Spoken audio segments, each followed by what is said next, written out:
What's up, people? My name is Shinobi Muhammad. I am Brother Winford X. And welcome to Meet the FOI podcast, the podcast that's focused on self-improvement and personal accountability. At this podcast, our number one focus is man to man. We have the real man discussions. We do separate interviews, and we incorporate that in our show, reaching out to brothers at some different street organizations, whether they're behind the wall, whether they're in prison or out on the street, whether they're affiliated with certain street organizations or they were formerly affiliated with those organizations. Our number one goal is to spread our experiences as FOI in the mud that we were in, the mud that we are still trying to struggle with and work on ourselves with. We just want to let the brothers know on the street that, hey, we're all the same, man. So what we're trying to do is come together and solve the problems in our community.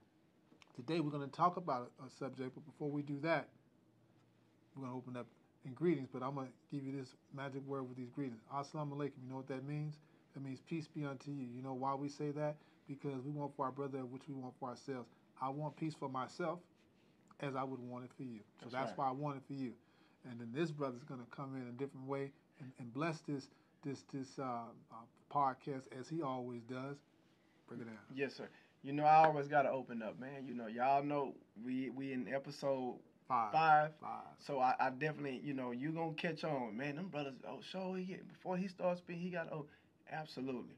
In the name of Allah, the Beneficent, the Merciful, I bear witness that there is no God but Allah, and Muhammad is his messenger and exalted Christ, and I further bear witness that the Honorable Minister Louis Farrakhan is the extension of the Son of Man.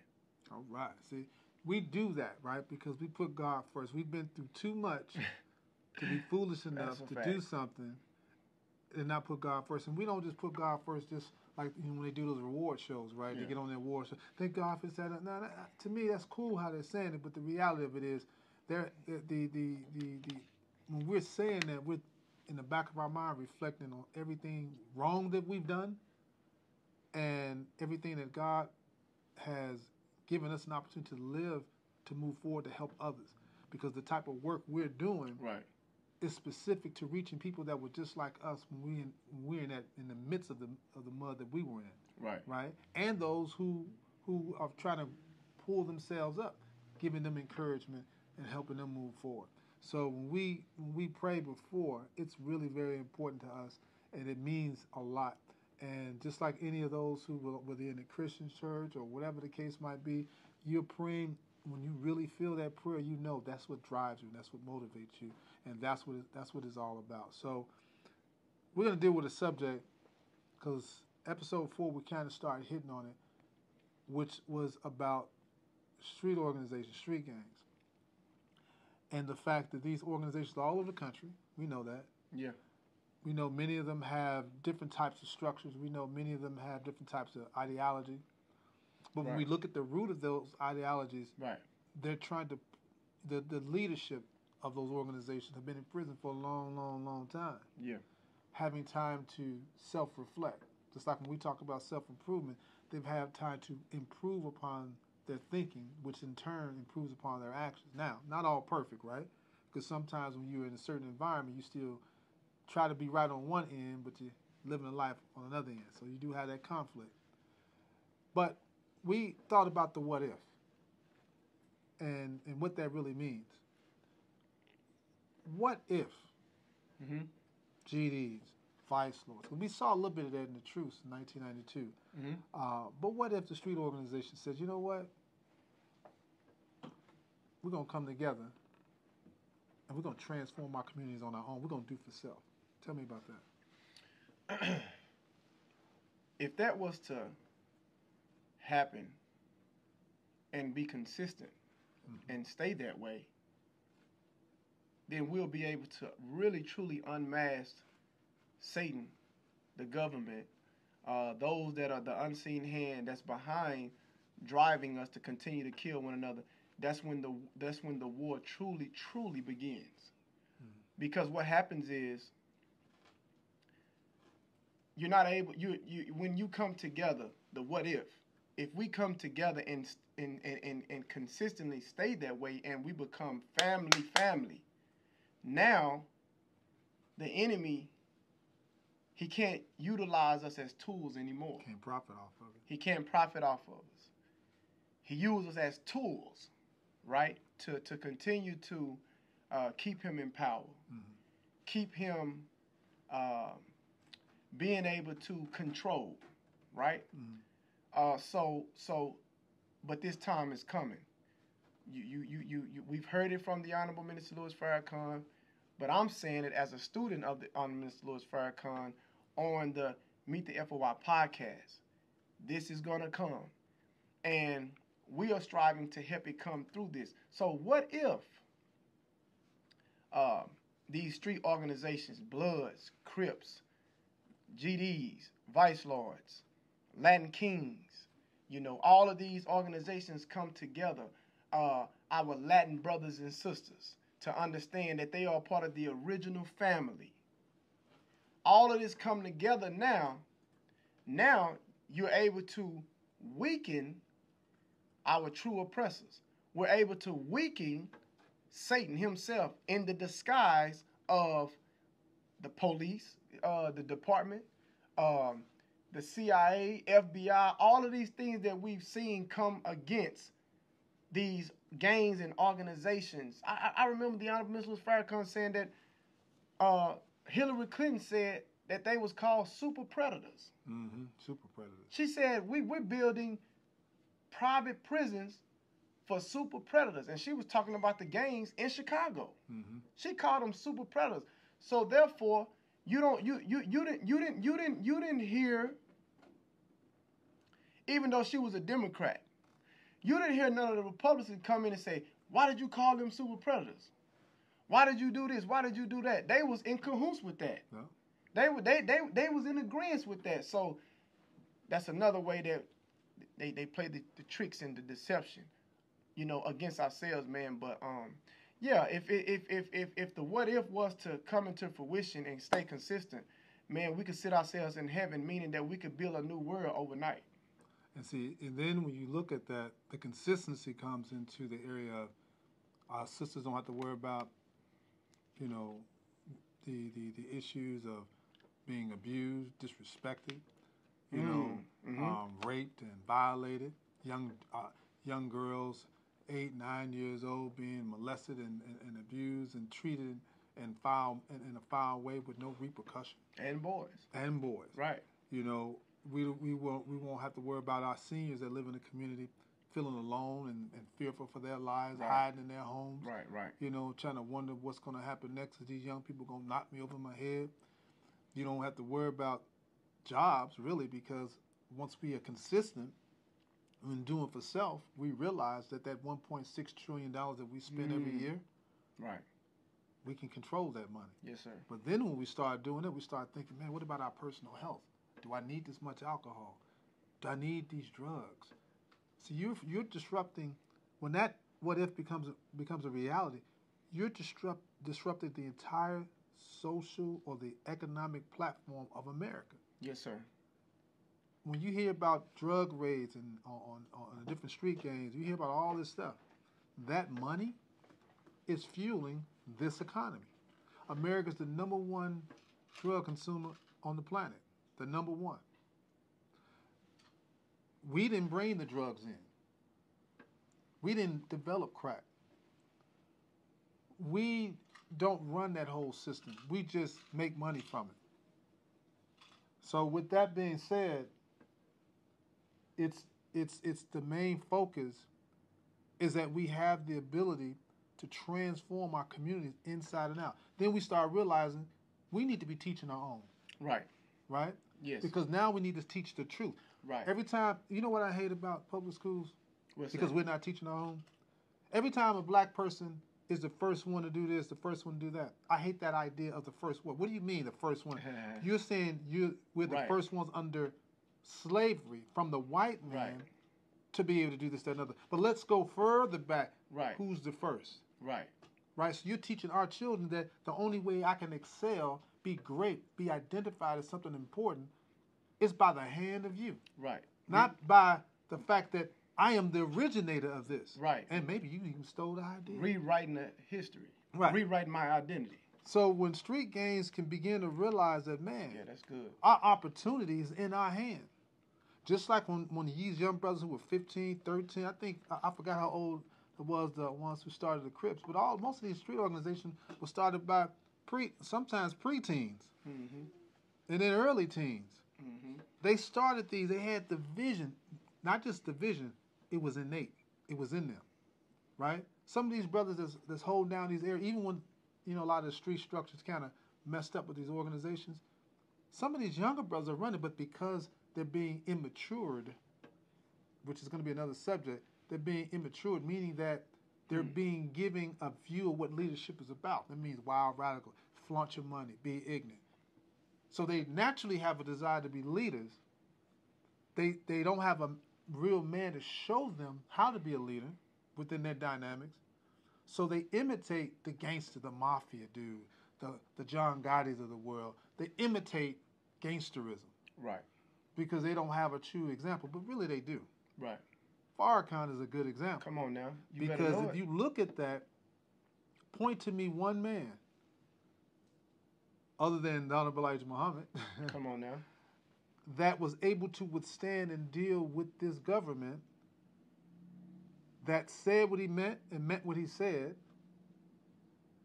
that said, come for me. Right. Come on now. Because I'm building for my people. That's right. That's the type of leadership you should be looking at. I had put a post inside of some of the groups on Facebook, and it said, long live Muhammad, right? I just tested it out. I wanted to see how the Latino brothers would respond. I wanted to see what the GDs would respond. I wanted to see how they would respond. Numbers were, they love it. I don't know why. I didn't get it. But my impression was they saw what I saw when I was younger. They see something they can't really explain, but they feel it. They see it, but they can't explain it. What do you think they see, brother? Honestly, what I think they see when they hear long live Muhammad, we have to give that credit in today's time. We have to give that credit to the Honorable Minister Louis Farrakhan. Because long live Muhammad is it's not only a saying, but it is a lifestyle. And when it becomes a lifestyle, a consistent lifestyle, it creates a movement. Right. Right? So what they're seeing is they're seeing discipline, and they're also seeing determination, and they're seeing inspiration, and they're seeing respect and defiance. But more than anything else, to me, they're seeing love. They're seeing love. There you go. They're seeing love, and they're seeing truth. Because one thing that I heard the Honorable Mr. Louis Farrakhan say, but not just hearing him say it, but actually striving to live it. What happens is people will respect you as long as they can see the consistency of what you say that you're doing. Yeah.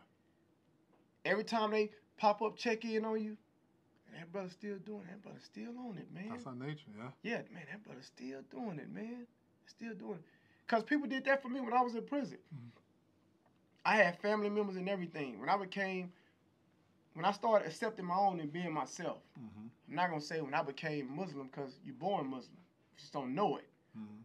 But when I became conscious and activated of striving to accept my own and be myself, people in my family, people that I just grew up with, people that I knew, I would call to the streets. Boy, you still don't eat pork? You still don't eat bacon? They're testing you. You still don't eat pork chops? You still Muslim? I'm still on the job. I'm still Muslim. Mama, he said he still don't eat bacon. He still said he don't eat pork chops. Yeah, this nigga said he's still Muslim. That's the language. We're using the language. And I'm being, this is the Meet the FOI podcast. This is real language. We're speaking we're not trying to be vulgar, but we're speaking the language. See, we have to break the barrier. so we can understand how we can clean up. See, what we're doing now, this is what we call deconstruction. Deconstruction, yep. To getting to reconstruction, right? The most honorable Elijah Muhammad said, in order for the black man and woman to be truly successful, we have to be re-educated. So this is, we have to speak certain things in a language, not to use profanity, not to make it an excuse to say, oh, we can spread out these things. No, we understand that this is a form of respect to one another, how we communicate. But those types of things I've experienced, and that happen. But as time goes on, you can hear the respect. Are you still Muslim? Wow. You still is? Wow, that's good. It go from he still woo or it to now they're asking questions. Yes, sir. Here come the questions now.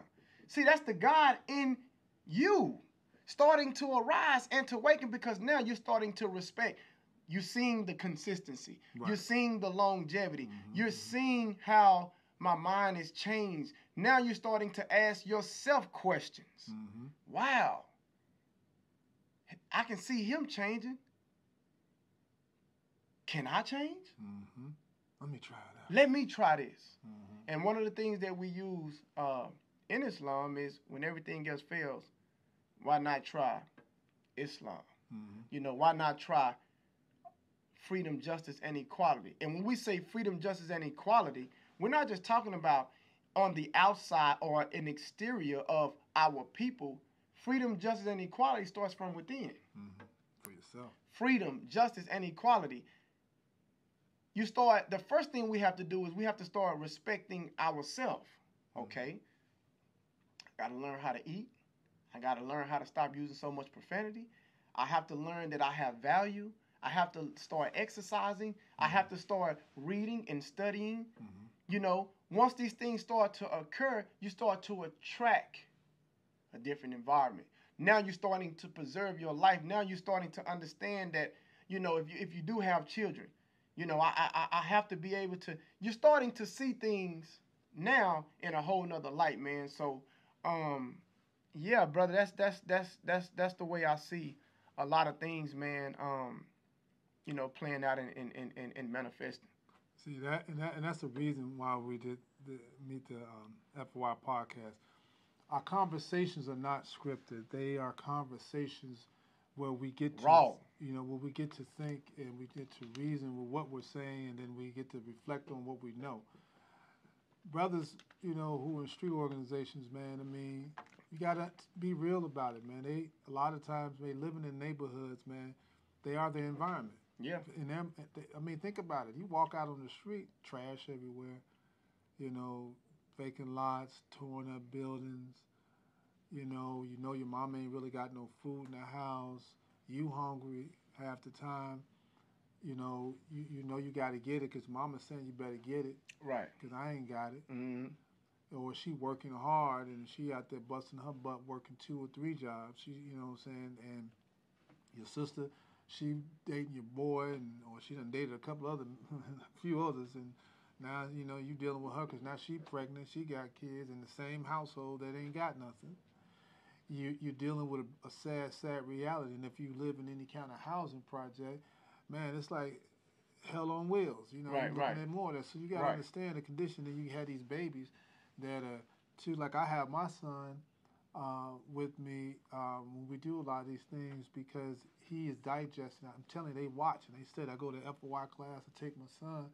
You know, he's 4 years old. When he get home, he want to salute. He want to tell me right face. He don't want to do the left face. He want to keep telling me right face and got me drilling and stuff. But it's letting me know the impressionable mind. And you got to be mindful, especially people who are involved with dealing with our people, you know, who are so-called caseworkers and, you know, politicians, whatever. There's a condition that a job can't fix. There's a condition that a law can't fix. There's a condition that a speech or a few quotes can't fix. And that's the teachings of the Honorable Elijah Muhammad. I remember the minister said in the lecture, the whole purpose is to get you to reason with the teachings of the Honorable Elijah Muhammad. How in the world do you think? You can't find it any, you know, unfortunately, you can't find anywhere where these many people have been changed. Right. By that. Now I'm not saying you want to go join a nation. I just want you to just think about that for a minute. Just reason with that. Where have you seen that? Now we're going after who? Street organizations. We're not going after them talking about you better join us, or we're not going after them and just throwing a book at them and telling them, take this book, it's gonna change your life. Just read that page right there, you good. You're gonna be saved, or you just, we don't do that. Right? Because the teaching of Honorable Elijah Muhammad says you have to lift your people up. You have to speak the language, because that's what we have to speak the language. Yes, sir. You have to be able to unlock the rusty locks. You have to be able to know how to get behind the enemy lines of their mind. And their mind is guarded by all the distractions and all the vices and all the ignorance and all the foolishness. Now we have social media, so it's another wall built around their mind. Right. We're using every available tool to get behind the wall of their mind. Good teaching. That's and drop seeds in there. That's right. And things like Meet the FOI podcast are just watering. We're just watering things. Because as the seeds are dropped, the minister's been speaking for a very, very long time.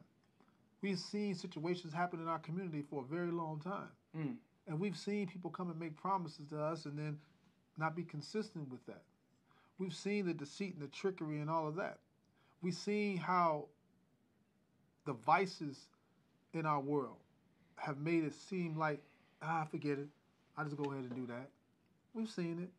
So as men, when we talk with each other, and as you see when we talk with our guests, it's really about, just thinking like, man, we're going to do something, man, and this is real.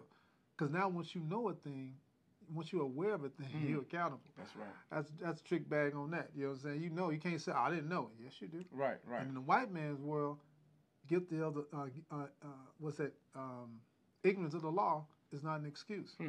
So I think we might have to start doing that too. Because the law is real. It's a reason. See, even though we may talk about the white man, the government, all that type of stuff, they still operate off of some very key principles. That's why they're able to build what they're able to build. We have to begin to stop being so, we want to combat one another on social media about whose book is right and this, that, and another. You can't build a world with combating over words. Make those words come to life. Put some meat on them bones. And that's where our problem is. We do this, but we don't put meat on the bones. So when we develop as we're developing, we ain't developing. As we're developing Meet the FOI podcast, there's a lot of stuff that you're gonna see us put more meat on the bones. Exactly. And that's the whole goal. So, brother. Yes, sir. You a brother that's sitting out there in the audience right now, right? You listening, right? Your previous self. You're listening, you watching.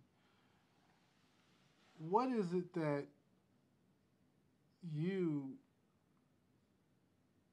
think of when you're watching and hearing something like this? Now, put yourself in that mindset. Try your best to go back into that world. Maybe some brothers on the block, maybe some brothers at somebody at your family house or whatever. What's running through your head? What's honestly the old me. I'm hearing this. I'm thinking, man, when is this gonna be over? What time is it we getting out? I got 3 or 4 little females hitting my line. I'm choosing which where I'm going tonight. So and so owe me some money. Need to go pick that up. Man, I seen them new J's. I forgot I gotta go get them. This is the old me. And I may be hearing it,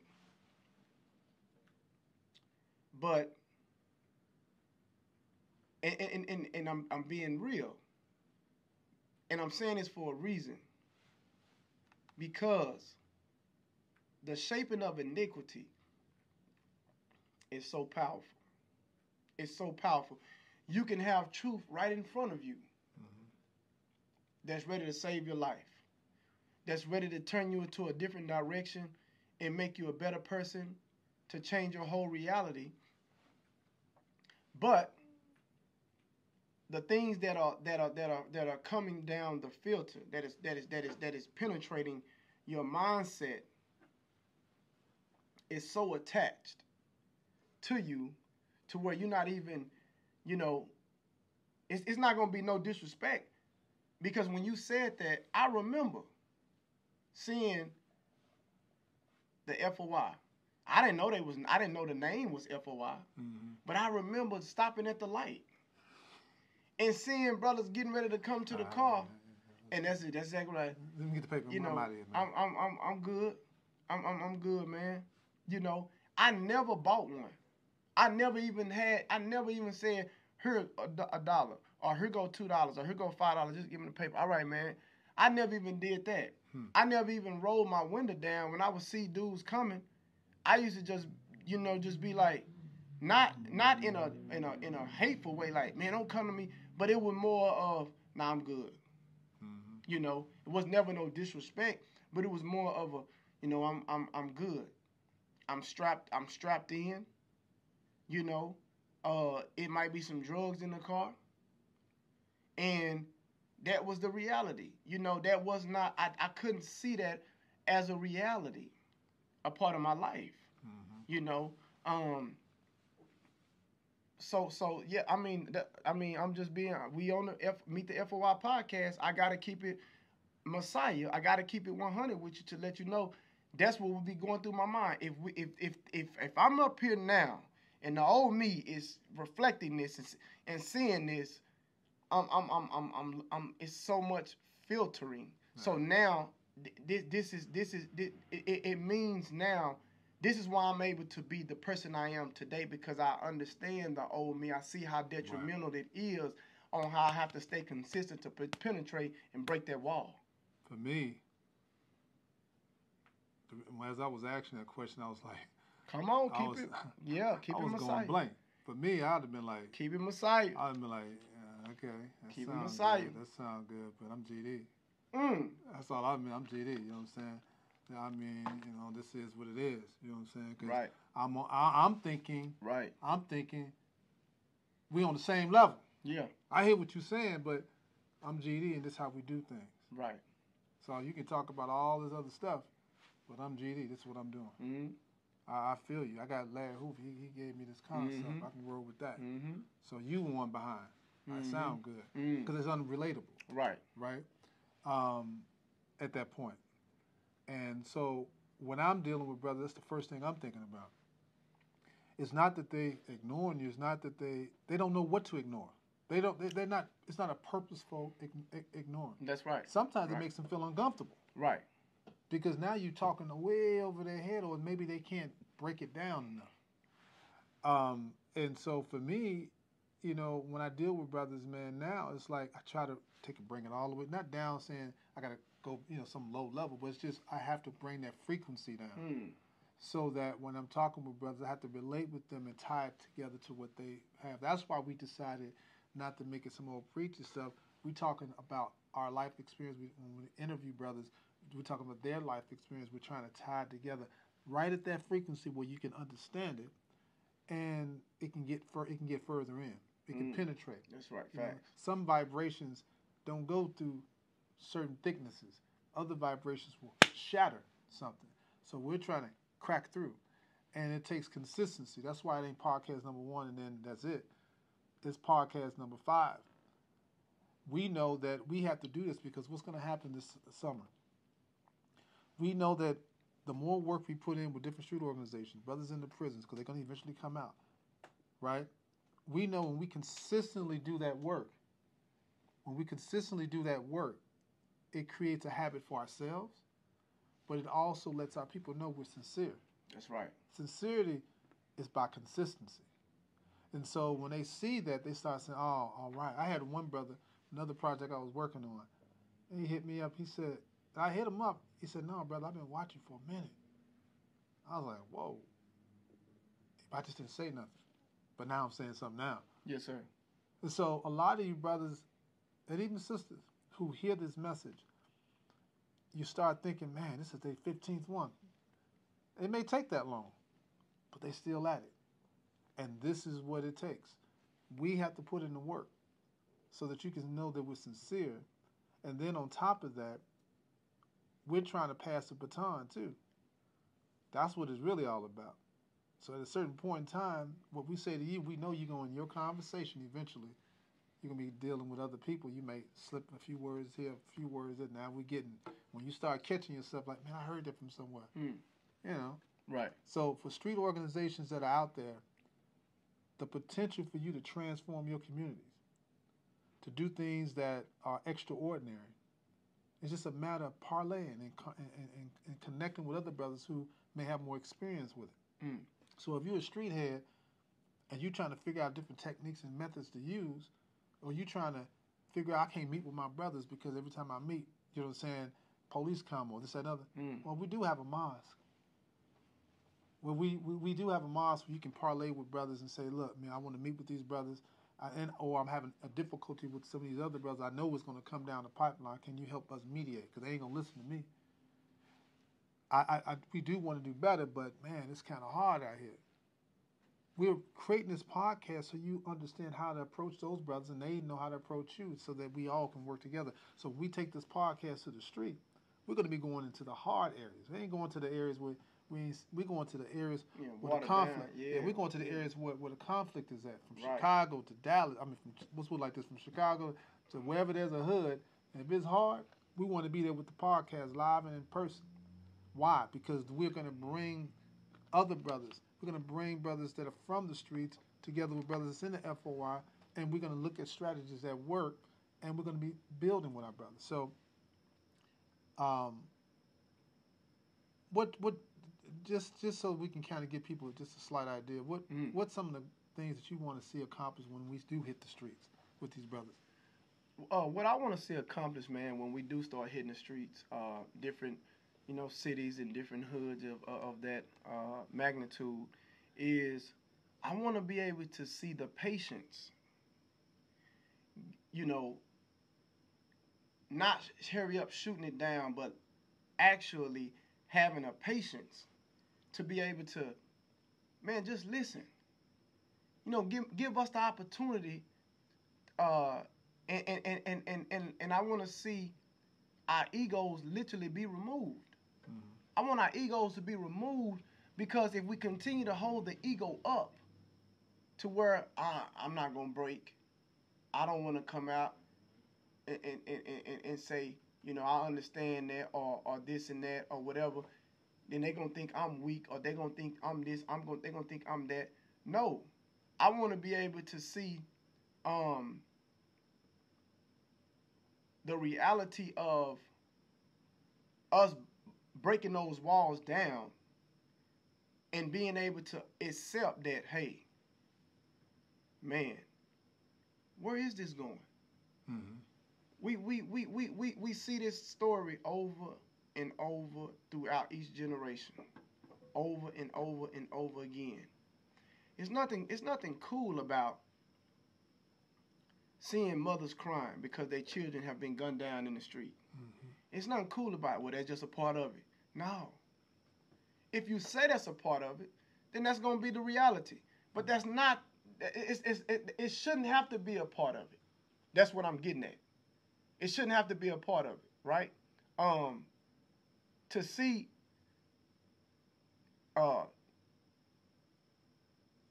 brothers, it's almost like just walking into the slaughterhouse. We being slaughtered by the hundreds, by the thousands, in every major city and little small towns as well. Sometimes worse. Sometimes worse, man. East St. Louis. And I want to see I want to see us, like you said, I want to see real men. Doesn't mean you're not, we've been broken. And there's nothing wrong with saying, I've been broken. I went through some stuff, man, and I need help. I need some assistance. I do need some mental help. I need some spiritual help. I've been broken, man. that when you say that, once you come to the grips and say, I've been broken, once you accept that reality in yourself, that's where you're going to find yourself. Mm-hmm. That's where you're going to find the strength that you need. And just imagine if people looking up to you and they see that you're able to be vulnerable in a right way. You're able to look at yourself and reflect on accountability and self-improvement. Mm-hmm. The people that look up to you, what's going to happen to them? Damn, you mean to tell me he can look into himself? Mm-hmm. Then that means that I can look into myself, right? Because we have to quit saying, especially as men, mm-hmm. where our leaders at? Oh, man.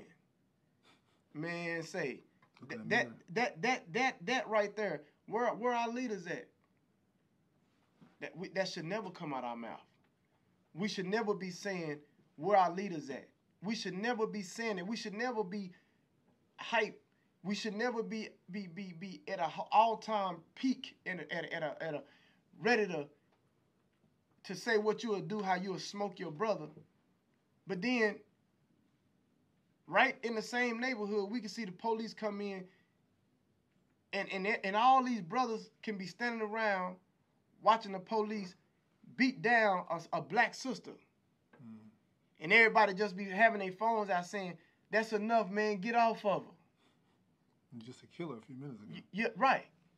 But you keep that, but soon as your brother come and hit the block, this and that, he owe you $5 off. He from this block down the street. Boy, you didn't turn into Incredible Hulk.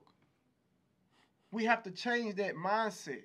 We have to change that mentality. So those are the things that I want to see change. I want to see us go to these different places, man. You know, Allah continue to build us up to where we get to that point, to where we can actually literally sit down with one another, man, and because I'm gonna tell you what's gonna happen before it even happens.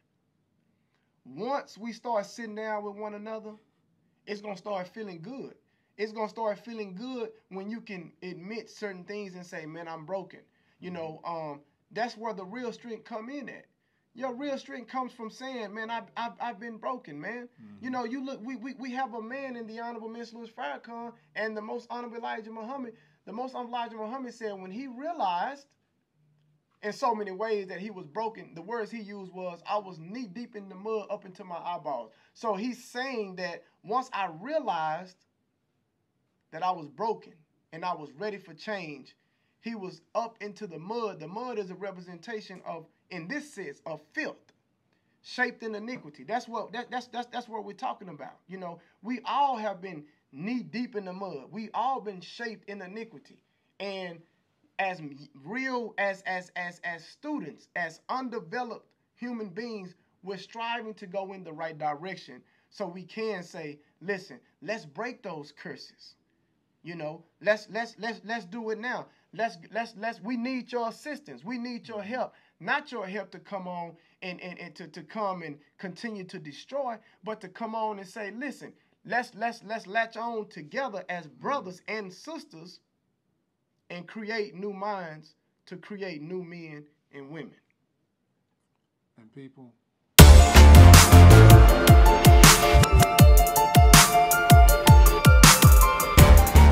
Everybody, this is Shinobi Muhammad, also Brother Alonzo X. Just to let you know, there are 3 projects we're working on. As a photographer, normally, when I charge a little bit higher rate, but what I'm doing, I'm going to be raising money with my photography, for the shoot for a cause, right? So basically, I'm going to have shoot package. You'll see that shoot package is just, you get a certificate. You can use it during the spring, the summer. You can use it for Valentine's Day, whatever. You can just use it. But we're going to take the proceeds, and much of that proceeds are going to go towards 3 projects. Project number 1 is going to be feeding the homeless. Our goal in March 18th is to do about 300 people. And we're going to do that every month thereafter, trying to stay on top of that. Mentorship program for those who are right around 8 years old to 11 to 12. We want to start focusing on that because this summer is going to be crazy. If we don't get ahead of the curve, it's going to be an issue. We don't know about these young kids, man. Some of them might not even make it because of the violence and all the other things and activity they don't have. We want to get ahead. Thirdly and finally, Obviously, we want to do Meet the FOI podcast. We have a lot of stuff we're going to be doing, and especially in high crime areas and high violence areas, we're going to be taking Meet the FOI straight to the street. But the reality of it is we're doing things and making moves.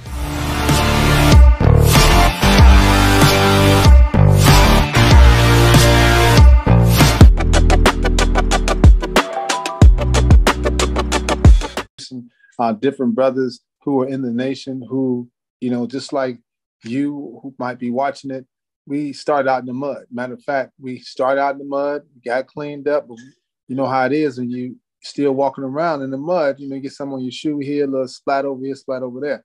So they're still working on themselves, just like you're working on yourself, and why we all here today.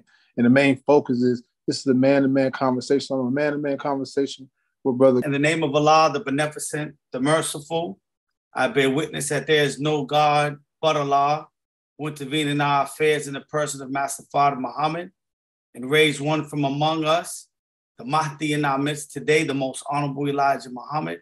And I further bear witness that the Honorable Minister Louis Farrakhan is the Jesus Messiah in our midst today. And I want to thank you, brother, and the brothers that are listening in on this very dynamic, powerful podcast. In the greeting words of peace and paradise, and we say it in the Arabic language of Assalamu alaikum. I want you to tell me a little bit about your history, brother. I mean, just you know, what you know, as a Latino brother, what motivates you to come into the nation? But just give us some backstory on you personally. Yes, sir. Yes, sir. Well, I'm from the East Coast. I'm from Boston, Massachusetts. Proud to say that, you know, the Honorable Minister Louis Farrakhan is from the city that I'm from, Boston, Massachusetts. So Boston has a rich, deep history with the Nation of Islam. Malcolm X is also from this city too. I joined the Nation of Islam officially in 1998. My background, I grew up in the inner city of Boston. Boston is not really much known for, you know, of its so-called gang activity or crime, but you know, it's a small city, but it definitely has its fair share of crime within the Black and Latino communities. And at a young age, I fell victim to the ailments in the streets when crack cocaine first started hitting the East Coast in the mid to late 80s to early 90s, where it really hit the city of Boston. And at 17 years old, I was, you know, I got caught up in the gang situation, and I was arrested and charged with first-degree murder, which in the state of Massachusetts, it's life in prison is what the sentence is if you're convicted for first-degree murder. And I was about 5 days into my 17th birthday when it happened. And that's key because also in the state of Massachusetts, when you're 17 years old, now the laws has changed. When you're younger and you commit what's called a capital offense, you can be tried as an adult. So not a juvenile. So adult prison is what I was sent to at a very, very young age. But to rewind, before that, in the city of Boston, the FOI's presence was always something that I was fascinated about, because I would, you know, go and be in the vehicle with my mom or something, going to the store, and I would see the brothers out with the Final Call newspaper at a very young age. And I never thought at that age, 13, 14, never thought how Islam would ever apply to me growing up in a Catholic Christian family. And when I was 17 in trouble, and then sent to prison, by the grace of Allah, he did intervene in my affairs, and I did not receive the full term, the life in prison. I ended up getting sentenced to a manslaughter charge, and just found myself going nowhere fast in the prisons. And growing up in the prisons, I saw myself just, this is my reality. I'm going to be a career criminal at the tender age of 17 years old. And it wasn't until about maybe I was 21, 22 years old where the state facilities started to switch up a little bit, and they were having issues with the overcrowding of the prisons, but in order for them to build a new prison in the state of Mass, they had to show that they had not only an overcrowding issue, but a gang issue. So every young Latino, Black male in the prisons, didn't matter if you were or were not, had any affiliation to our street organizations, our so-called gangs, they pinned you with what was called a STG, a security threat group. Didn't matter. So if you were Latino, you were automatically a Latin king, or you were a Latin disciple, or depending on the neighborhood you were from, you were automatically pinged with some sort of gang label or gang tie. All you had to be was Black or Latino from a particular neighborhood, whether you were or were not part. Now, I'm saying that because they were able to show, oh, we have this issue. They opened a new prison, a super maximum security prison back in 1994 in the state of Massachusetts. And then they started sending brothers throughout the United States under that security threat group title or tag and putting them under federal prison status. Because now the RICO law came into effect, which was any affiliation with organized crime on that level, then you just being affiliated, you were guilty. And that came through the crime bill with Joe Biden and Hillary Clinton when they called us super predators and we must bring them to heel, treating us like animals and putting us in cages. So I'm saying that because I said to myself at that, 21, 22, I'm never going anywhere, but I did remember this. I remember seeing those brothers in the suit and bow ties with the Final Call newspaper when I was out.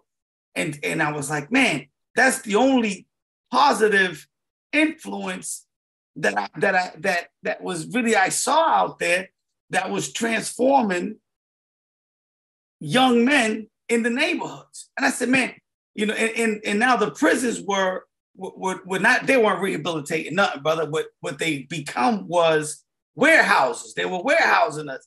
And there's one thing, I said, I started looking for a Final Call newspaper when I was in the prison. I started asking around, hey, anybody have a Final Call? And I met a brother and he referred to himself as the beautiful Black Messiah. That's what they were calling him in the prison. So I said, okay. And he came, he gave me a stack of Final Call newspapers. And he was like, hey, read some of these. And when you're done, come see me and I'll give you some more. And I was like, okay. Ended up I didn't come up for recreation. I stayed in my jail cell reading Final Call newspapers. And, to make a long story short, I started reaching out more and more. And he invited me to the study classes that they had at the prisons at MCI Norfolk, which happens to be the prison where our brother Malcolm X was in when he had the vision with the Honorable Elijah Muhammad and came into the Nation of Islam. I was in that prison. It was in that prison where I received the teachings. And so, as you know, the prisons are very much segregated, and they segregated in terms of, oh, you're Latino, you're Black, you're Asian, you're this, you're that, and you were segregated willfully. Imagine that, us willfully separating ourselves and being in these particular groups and not interacting with each other, only for bitter conflicts and stuff like that. So I was kind of an anomaly where I am, this light-skinned Latino brother hanging out with the brothers. And so the Latino brothers would say to me, hey, why are you hanging out with those Muslims, man? That's for Black people. That's not for you. And I would say to myself, I'm like, hold on, wait a minute. They don't understand that they're Black people too. But how can I convey that message to them, right? To put aside those differences of who we are as a people and help to realize that we under the same struggle. We under the same banner of Islam. They just don't know it. So I committed myself to the knowledge of myself, of my people, and that better arm me to say, hold on, brother. You call yourself a Dominican, or you call yourself a Puerto Rican, or you call yourself a Mexican. Do you know the origin of where that comes from? Do you know that the word Puerto Rican or Puerto Rico means rich port? It was a name given to us by our slave master, Ponce de Leon, and he referred to the island as being rich in its resources, sugarcane, coffee, gold, etc. But he enslaved the people. And he just labeled them that because that's what the devil does. He labels just like he labels and brands his cattle. That's why we wear Spanish last names, because our slave masters spoke Spanish and our brothers spoke English. So that's why they wear their slave names. So I was able to bring them into that history and show and prove through books, through our books. There was a book called Boricua, and it was written by a brother named Roberto Santiago. It was an anthology of the people in Puerto Rico, and I emphasize that because that's the island where my parents came from.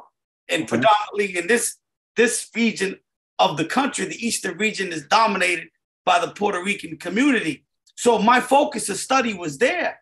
And I would say, you call yourself Boricua. Do you know what that even means? It's not even a Spanish word. It's part of the Arawak tribe, not Taino. Taino means peace. That's what we said to Columbus when he came. We greeted him in the greeting words of peace. We said it in our language at that time was the Arawak language, said Taino, basically, assalamu alaikum. And he greeted us with bloodshed and slavery and robbed us of our land, language, raped our women, and it's in the history books. I said, but word Boricua, that title means brave Lord. Our indigenous family, they titled like bear claw or eagle claw. They had these powerful warrior type attributes that connected them to the God. And that term Boricua means brave Lord. So we, in our unconscious state, in our ignorant state, still reflected an attribute of the true and living God. And it was through the teachings of the Honorable Elijah Muhammad, through the Honorable Minister Louis Farrakhan, I was able to convey that to our Latino brothers within the prison community.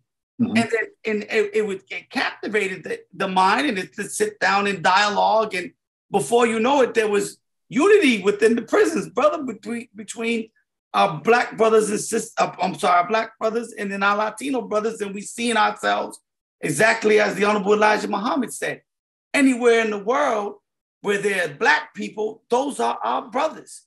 And so, I know I'm a little all over the place with it, but no, you do it, brother. Don't. You're on point. I'm just listening. I'm learning too. So praise be to Allah. Yes, sir. So that was, that was my passion. Was, I wanted to get to dispel any separation among Black and Latino people, any bitter conflicts among Black and Latino people. I wanted to dispel all of that. I wanted to bring together both tribes, so to say, and because together we, just like the Honorable Elijah Muhammad said, our unity is more powerful than an atomic bomb. And by the grace and blessing of Allah, they got me out the prison, brother, because that's where they in the prisons is where you go in, a thief come out a murderer. That's where they really indoctrinate you. So because the prisons are nothing but a warehouse. And part of our reentry and our brothers returning citizens back into the world is we look at the recidivism rate and those brothers that go back to prisons. And in the state of Massachusetts, and if you look at the time was 53%. So it was saying that more than half of the people coming out, brothers and sisters alike, coming out, more than half are returning back because they were getting conditioned to be warehoused, right, and to be institutionalized, and the principle of responsibility was now upon us in the free world, and we had no skill, no trade to go to, 3 hots in the cot, right, 3 meals prepared for you in prison, a roof over your head, food, clothing, shelter, the essentials of life, of living, of being a man were provided for you for so many years. Now you come out, the only thing you know is crime. But now you graduated to a more heinous type of crimes. And then you recidivize or go back to a previous condition, which was the belly of the beast, which is the modern day slavery, according to the 13th Amendment, where slavery was abolished except for a punishment as a crime And it's our people that fill the prisons. So that passion and that time, instead of the time doing me, I did the time, brother. Yes, sir. And studied up. And I committed myself. So when I came home in 1998, young 24-year-old, I went straight to the mosque. Muhammad's Mosque number 11 in Boston. And also we were able to establish a prison ministry group throughout the state of Massachusetts to go into the prisons and facilitate the teachings to our brothers. So, you know, coming home and joining the Nation of Islam officially was one of, besides my children being born, was the proudest moment of my life. And being a Latino within the ranks of the Nation of Islam, you know, just helped propel my passion even more to go after our people, brother. Yes, sir. So that's the short version, believe it or not, to answer that question. No, but you know what? The version is the right version that needs to be done at this moment, because I'm learning and listening. And, you know, like, you know, in Chicago, I grew up, you know, doing what I did. From 10 years old to about 17, 18, that's what I did.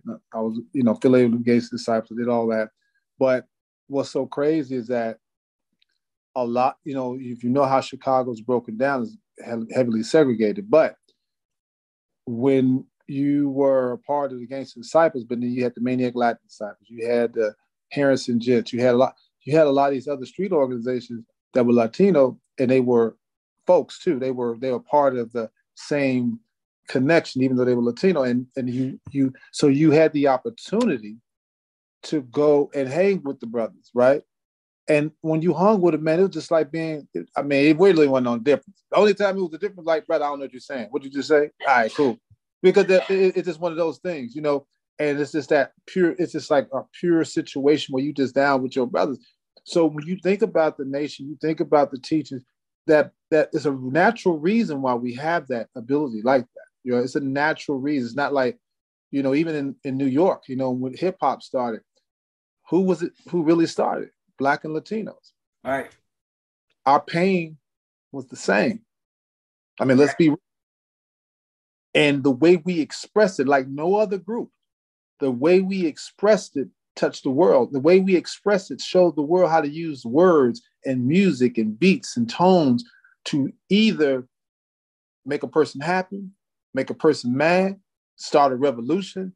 It was, you know, you think of all the Latino and Black rappers, if you put them in a room and you took them out of the equation, you never heard them, a lot of what we see now, even in a conscious level, would not even exist, because they are the real young ministers. Right. Yes, so sir. They understand that. So it's a different blood. And that's why what you did in the prison, you broke down a barrier of understanding. And that understanding, the wall that was built up, was not built up by you. It was not built up by any other brother who perceives otherwise. It was built up by someone who needed that division in place to minimize your relationship, your ability to work with one another. He needed that to be successful, right? So I'm glad you went the long, well, you didn't say it was a long version, but I'm glad you went that version, because if someone plays it back and studies it, they can go study the Boricua part. They can go study all these other, that may make them study some other things. For you, once you, again, got out of prison, you end up joining the nation. What was it? You out there selling the final calls, and they see this guy, and he's Latino. For those who see you, let me correct you. Everybody in the country knows that most Latinos are for the most part, Catholic. Right. I mean, you know, that's just because of who came in and did, you know, so they know that. What kind of feedback were you, either shock or feedback, were you getting from other Latinos and even Black people when you first started out? Yes, sir. So you're right. So just like in the Black community, most Christian, you know, and so the feedback was, I would say very positive. But in my tenure in the prisons, studying, brother, so much that I knew I needed to study the Bible, right, as well as the Holy Quran, right.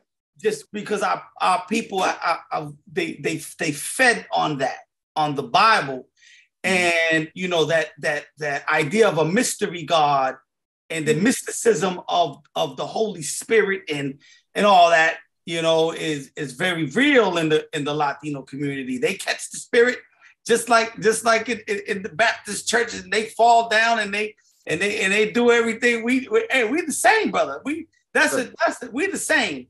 Real so stuff. I knew that I welcomed I wouldn't say criticism, because when you join the Nation of Islam, like the Honorable Elijah Muhammad said, you just give the people a glass, right? One clean, one dirty. Which one do they want to drink out of? And when they knew you for who you were before, they didn't want to meet you in the dark alley, brother. Right. That dirty glass will leave them there dead. In your dead state, you leave them there. So they were glad to see you in a refined, well-mannered gentleman, well-mannered man.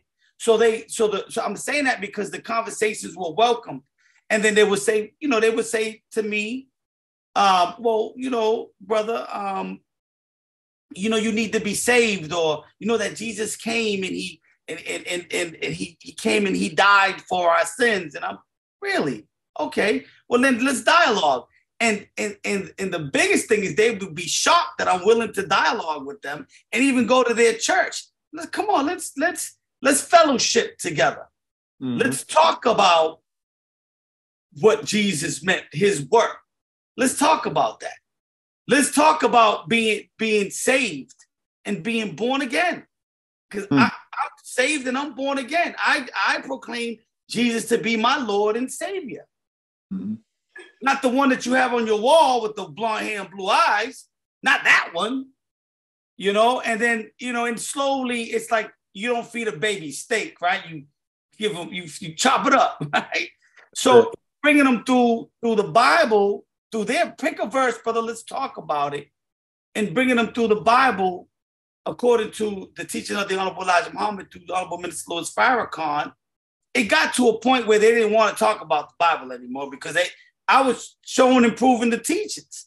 Mm-hmm. I was showing and proving the teachings of the Honorable Elijah Muhammad, that we are Muslim, that Jesus was a Muslim, that Jesus prostrated in prayer, that you are God's, that Jesus did not say he was the originator, that when Jesus taught us the prayer, he said, our Father, not my Father. So the same Jesus that you're worshiping, or the God that the Jesus that you're worshiping is your God.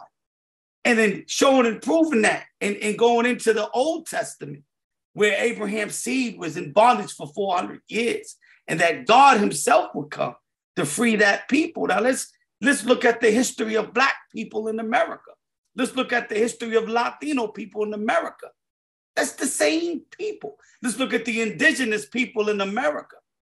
Let's look at the characteristics of the snake in the garden. Let's look at the characteristic of Satan and that slinking, whispering devil.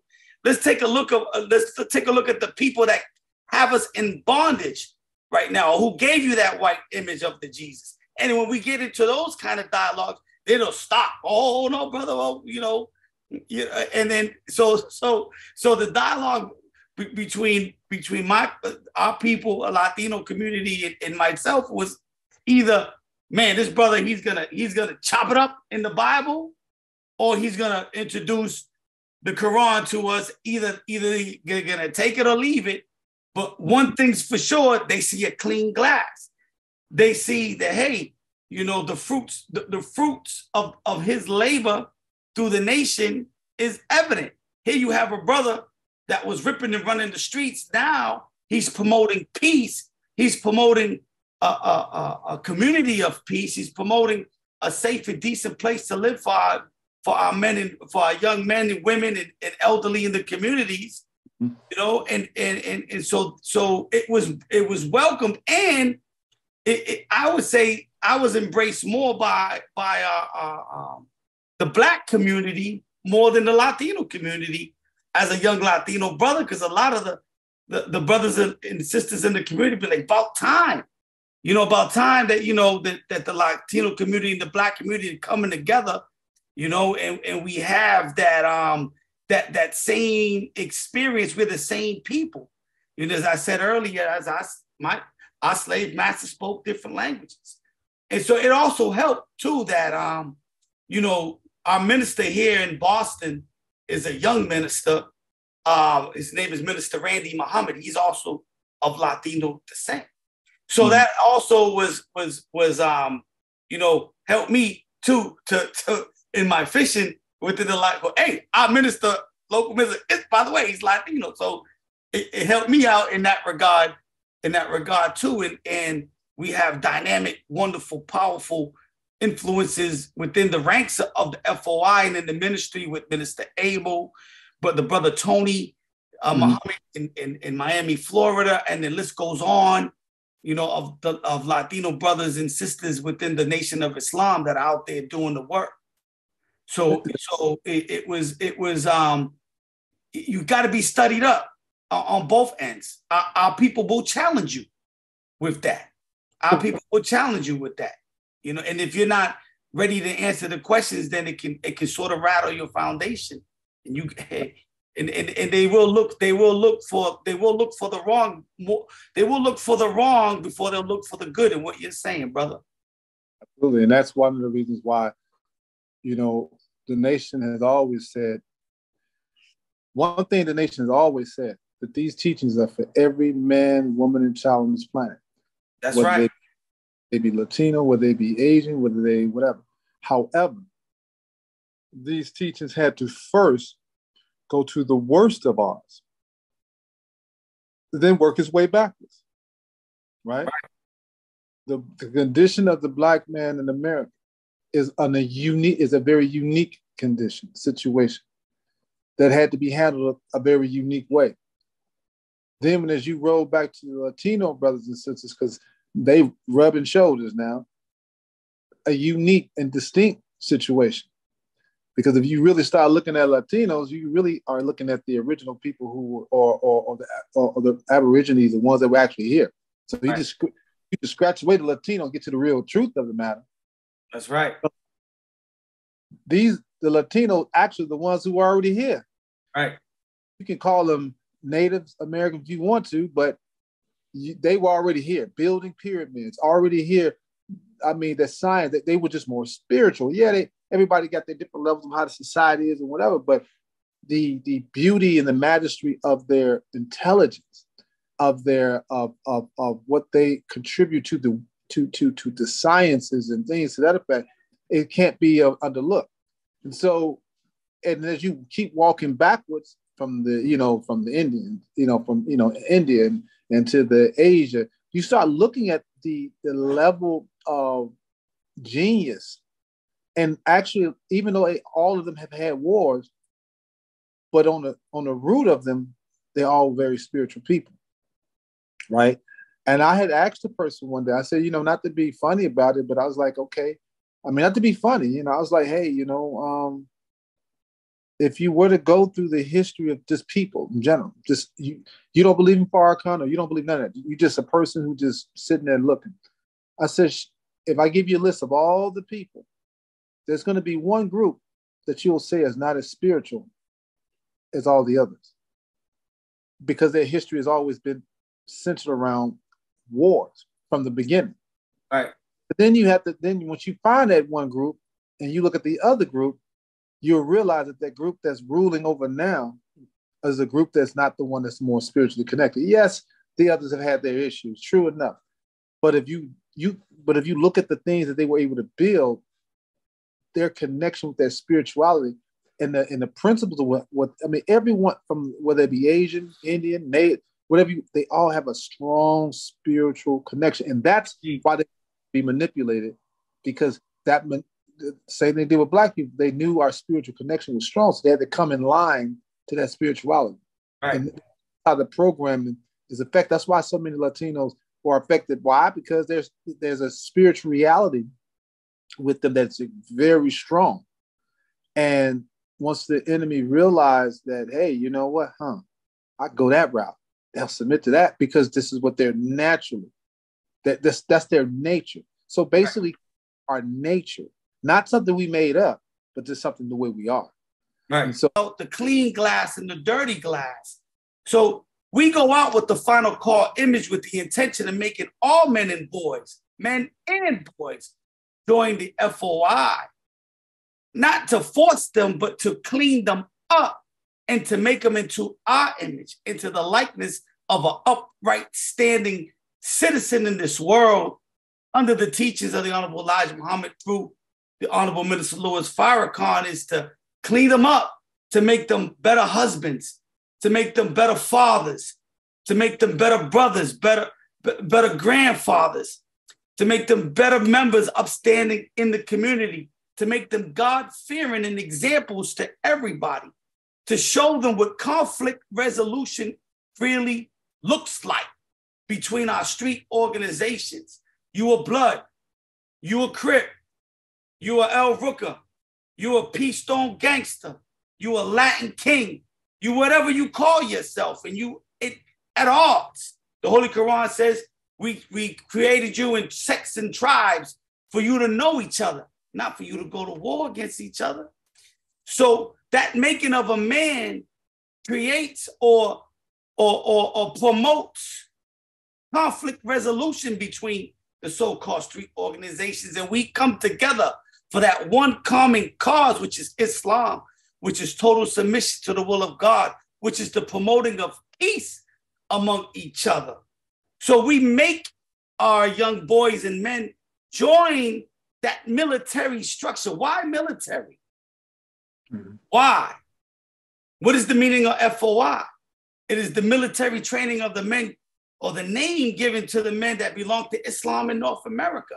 It's that structure that we as warriors it's in our nature, but been hit in the head and forgot about that structure, that discipline in your studies, that discipline when it comes to receiving instruction and carrying out instructions. We as Black people in America, we don't like to follow instructions from anybody, let alone somebody that looks like you and me. In the FOI, the foundation of the FOI is all about discipline and structure and respecting those in authority as long as they don't conflict with our religion. So we start gradually through an orientation process or a processing class where we start to instill the principles, and we start to give you the reason why we look the way we look and why we need to clean up. And we give you a set of rules and regulations that you learn, you start to learn, and you start to make yourself, by Allah's permission, into an FOI. Let us make man into our image. The Honorable Elijah Muhammad taught us that the knowledge of self is the knowledge of God. So when you start to dive into the knowledge of who you are, we talked about the Boricua and the Latino community. When our people start to dive into the history of who they are as a people, then they start to look at themselves or who they are in the creation of God himself. Says it in the Bible. You ain't got to refer to the Quran. You can bring it right to their Bible. God made you in his image. You are a God. The Bible says, how can you say you love God who you've never seen, but see your brother every day? That's what the Honorable Elijah Muhammad said. When you see another Black man, you're looking at a God. So that's our job. Is when we introduce them into the teachings, we introducing them into the knowledge of themselves, which is the knowledge of God. We are in the process of making man to have power and dominion first over yourself, and then over the rest of your reality, wherever you city or state or wherever you're from. And your job is not only once you obtain the knowledge of yourself, which is an infinite process, never ends, right? Then your job is to duplicate yourself. What's the duty of a civilized person? As we're taught, the duty of a civilized person is to teach the savage civilization. And then when we don't do that, there's a severe chastisement that comes on to the civilized, because the first principle of knowledge is responsibility. So which means once you receive this knowledge, you're responsible to give it to the rest of the world, to the rest of your people. So you have this perpetual process of making gods, so to speak. The FOI can never stop. We say in our drill, we the FOI till the day we die, because the fruit is the best to deliver all the rest. Who? F-O-I. We the FOI till the day we die. We don't die, brother. We say that because knowledge is infinite and the FOI has no beginning or no end. Why? Because it was established by God himself. The fruit, the best. We come from the root of God, and we are the produce of the God himself who came to us in the person of Master Father Muhammad. So we always continuously teaching. Even when we're sleeping physically, brother, we are making man. The Holy Quran teaches us that there is no compulsion in religion. All you got to do is to accept your own and be yourself, brother. And that's why when we were talking about let us make man, it's parallel to make all men and boys join the FOI, join that structure. Not only is it going to help you in your life, it's going to help you in your community, it's going to help you in your mosque, it's going to help you in everything in existence by adhering to the teachings of the Honorable Elijah Muhammad. So we don't go out there and we don't handcuff brothers. We handcuff them with truth. We handcuff them with truth. But we don't have brothers, throw them in the car. Yeah, you got to be there for it. Nah, brother. Wrong way. You know, it's like, our people have gone through enough, man. They don't trust religion for the most part as it is. They hear one thing, they see another. They see which preacher done mess with what kid, or they see what preacher done stole what money. They see the preacher in the ghettos with a big church and driving a nice car, and the parishioners are suffering. They see the churches participating in the poverty pimp. And we'll just say, now, we ain't want to just say the churches. When I speak of churches, I'm talking about any religious institution that they are familiar with, right? Because at the end of the day, people have pimped religion, not really help people. And so the teachings came to really set that aside from everything else and say, look, let's keep it real. So it's almost like the Honorable Elijah Muhammad said, hey, man, let's keep this 100. Right. This is what it is. Let's keep this 100. This is what needs to be done. We don't need to rocket science this. You know, you need to know who God is. You need to know the knowledge of self. And the knowledge of self is going to take you on a whole other course. But after you know that knowledge, you got to put it to work. You got to manifest stuff, right? And so even when I was going through the processes, man, and as we talked about you, these are the things we have to realize with each other, right? And as we realize those things, those are things that make us, relatively stronger, because we become examples of the message without necessarily being preachy. We have knowledge, of course, yes. We can't help but to express that knowledge. But we don't even have to get deep in it, because we know that once we express what makes sense, it's up to you to make your mind up on what you're going to do. But we won't stop. But just the thing is, it gives you that opportunity to make sense for yourself, because that is the number one thing that we're looking at. We have to make sense for ourselves. We have to make sense for the people around us. We have to be on point with the things in our life. So when we decided to do MeetTheFOI, that's why we made sure that the focus was a dialogue, like how we're talking, right? We're not turning around and saying, what y'all need to do is this, and what you need to do is this, and you better do this. We're saying, hey, this is our conversation. Right. Listen in, talk with each other. Listen on in how we speak to the brothers on the street and the sisters on the street.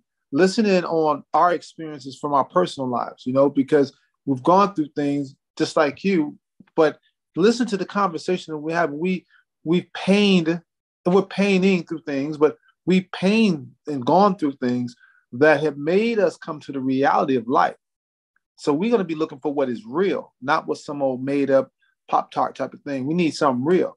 And something in us tells us that ain't real, that ain't real, something about that.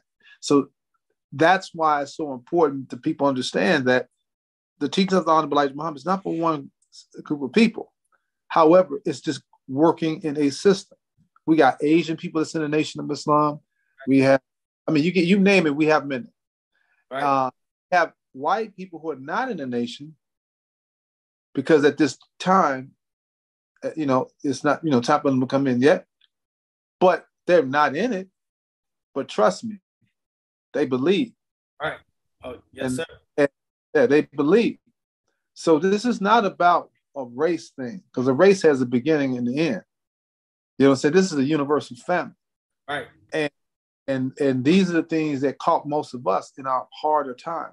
Malcolm X became Malcolm X not because he was thinking about some pie in the sky, not because he was on some spook level, right? Muhammad Ali did become one of the most cherished figures in America, especially through sports. And he wasn't the kind of person that became someone you really adored because of his quality of nature, because he was looking in some pie in the sky and he was on some spook stuff. None of those that we can explain, even with Farrakhan, with the Million Man March. And most of those people who were there were not quote unquote Muslims. They were Baptists and Christians. They were all these. They were thugs. They were thugs. They were ex-cons. They were gangsters. They were everything. And it just showed that how can this one man call these people? He can't call them with a spook idea. He can't. Wasn't a spook idea or some foolishness. He said atone, right? He said this is about atonement.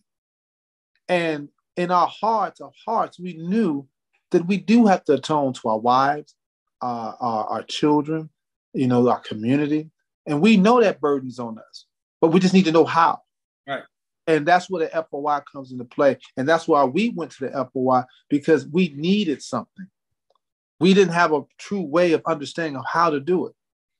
And it's sad to be in a situation where you get yourself in order, but you don't know how to help other people.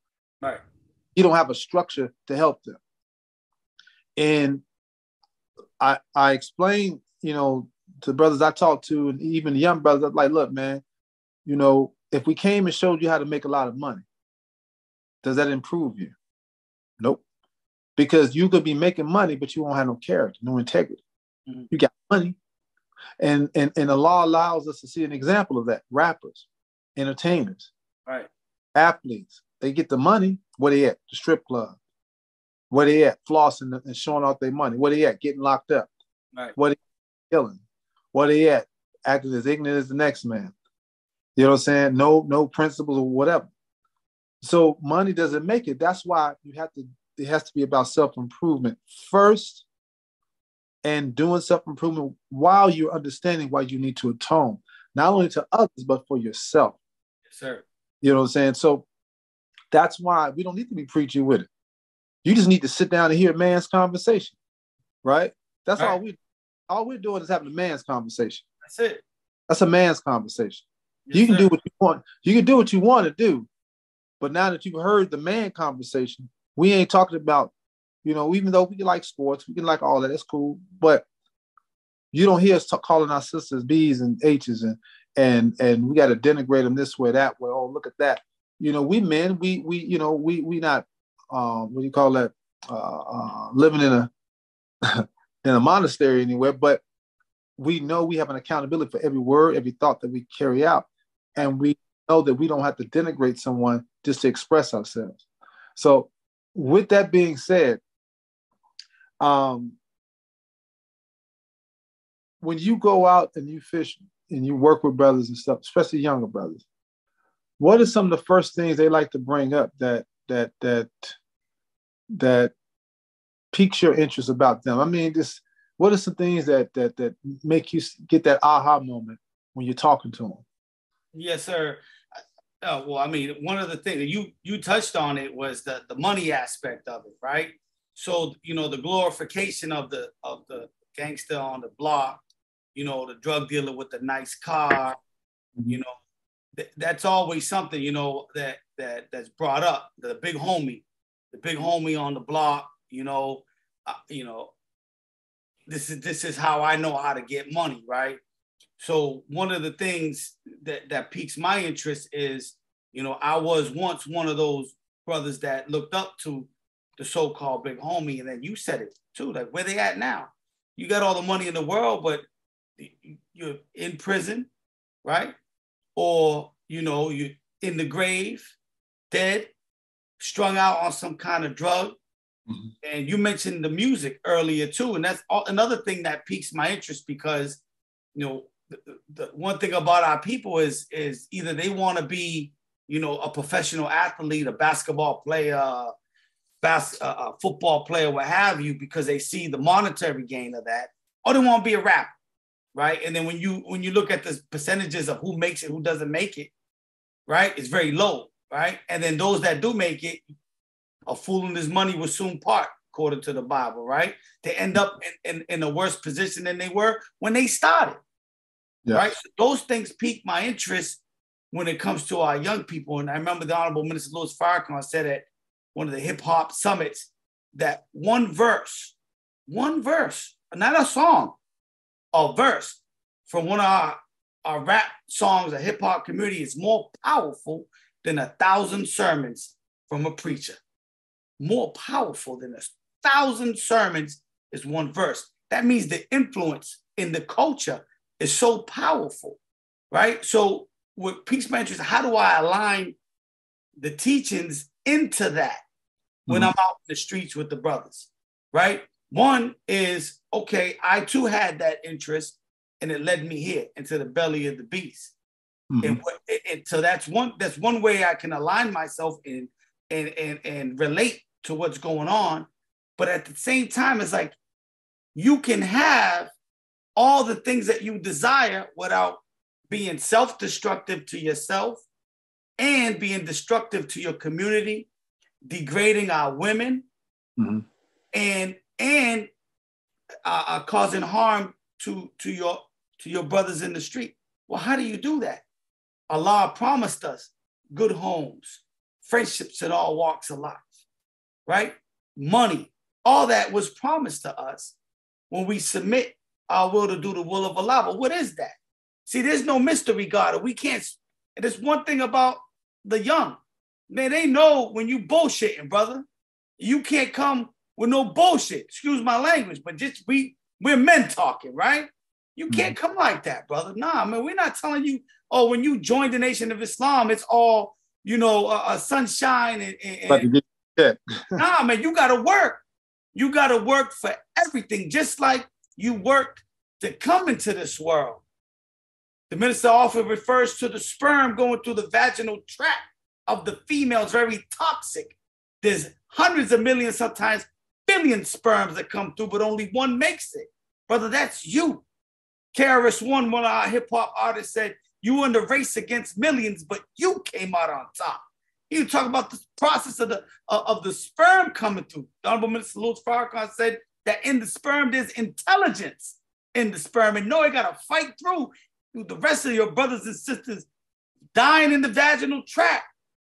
That's the same thing, man. When you start to clean yourself up, you're going to have more pressure on you. You're going to have your homies talking about, oh, why are you doing this for, brother? Let's go smoke this blunt. Or let's go drink this liquor, this Hennessy. You'll pop this Molly or whatever. And those are the trials. Once you get past that, then you start to really home into the value of what a dollar is now, right? Because now, right, with intelligence, you're thinking about, let me invest my money this way instead of being foolish with it, right? Let me still not bash our brothers and sisters that are out there in the world, but just embrace them and say, hey, man, just try, let's just try this. You already seen the big homie got shot last week or the other big homies locked up. Everything is failing around us. You see our rappers getting locked up. Our sisters now targeted. When all else fails, what happens? Islam comes. Let's just try it, brother. Come out to the mosque. Take this final call. And when you're done with it, give it to somebody else that looks like you. You don't have to read it right now, brother. I like to reference a page in it. The latest final call. Hey, did you know about the sex trafficking that's going on in our communities among Black women, Latino women? You know that there's an epidemic going on that the news is not even talking about? You got a little sister? You live with your grandmother? Your mother? Do you know that they are targets right now? If they go to Target, the store, somebody waiting on them to kidnap them. And do you know that there was a sister that was in a month was in a basement being tortured by a white supremacist that was raping and literally torturing her? It's in the Final Call newspaper on page 2, latest edition. Check it out, brother. Just read it.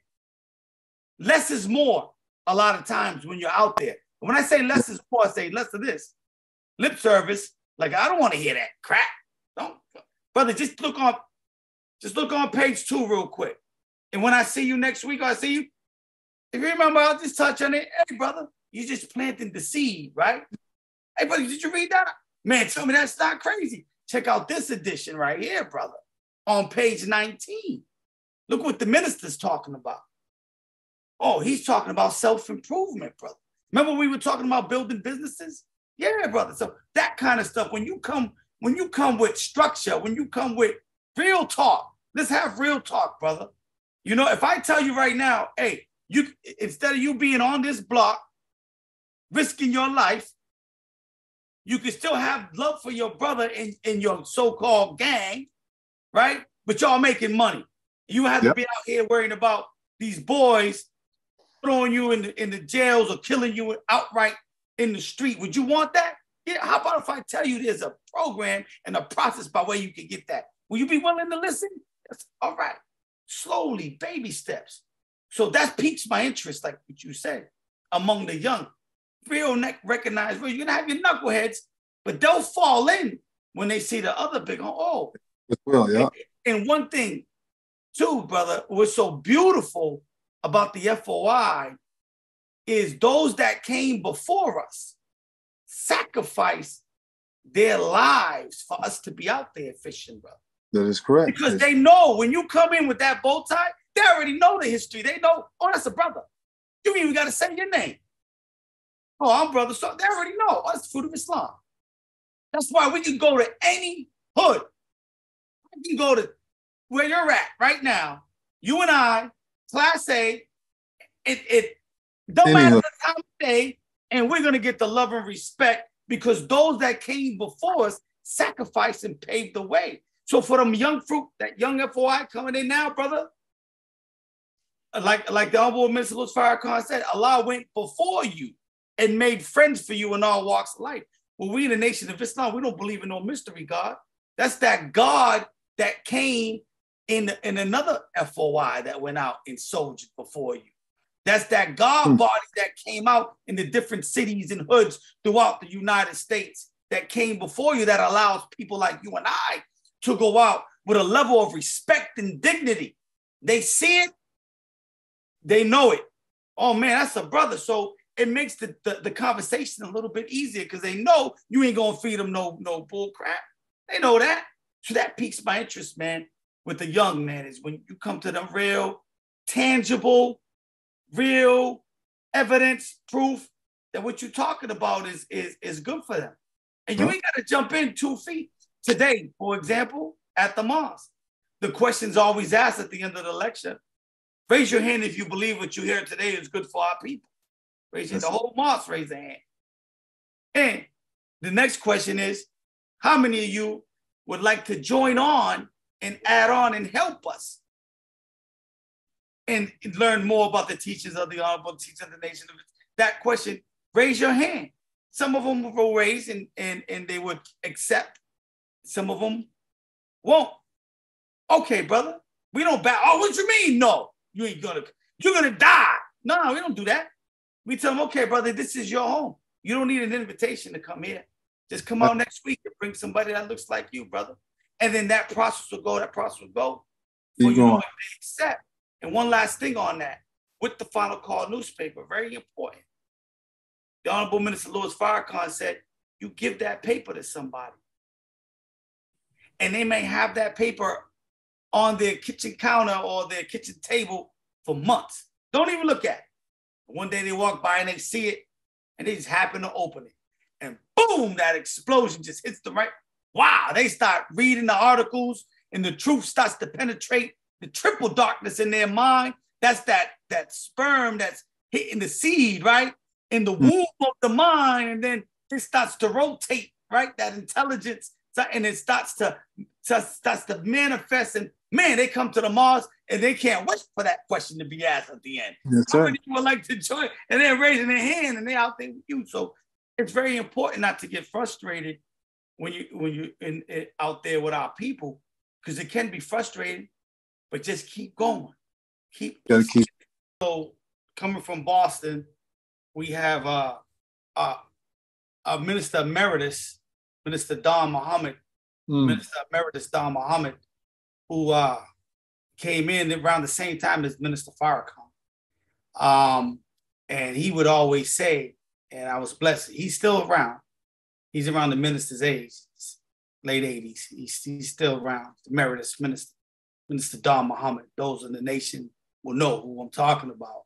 And he would always tell the fruit. He would always say, stay the course, brother. No matter how difficult things may look or may appear, may be happening in your life, stay the course. So that would be my advice to those brothers out there, soldiering, with the Final Call newspaper. Remove the excuses, brother. Go out there and stay the course. Stay the course, brother. I would leave it with that. Yes, sir. All right.